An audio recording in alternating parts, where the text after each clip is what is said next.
सभई हलो इस्लाम आबाद जा रोड ब्लॉक कंदासी सभई हलो इस्लाम आबाद जा रोड ब्लॉक कंदासी दीन खिलाफ हुकूमत जे हर चाल खिलाफ कंदासी दोस्तों तैयार थो दोस्तों तैयार थो हो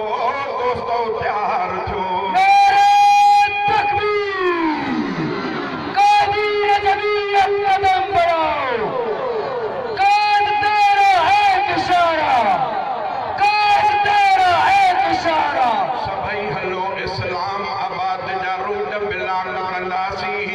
सभई हलो इस्लाम आबाद जा रोड ब्लॉक कंदासी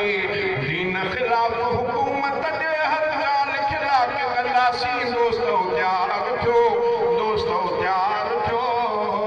दोस्तों तैयार थो आजान जे हामिन जी बस रस्ता रोका करनी आजान जे हामिन जी बस रस्ता रोका करनी गादी नशीन वजीरन जी दोस्तों तैयार थो दोस्तों तैयार थो दोस्तों तैयार थो सभई हलो इस्लाम आबाद जा रोड ब्लॉक कंदासी सभई हलो इस्लाम आबाद जा रोड ब्लॉक कंदासी दीन खिलाफ हुकूमत जे हर चाल खिलाफ कंदासी दोस्तों तैयार थो दोस्तों तैयार थो दोस्तों तैयार थो नाम निहाद हुकूमत जी हितकाई चाल न हलंदी नाम निहाद हुकूमत जी हितकाई चाल न हलंदी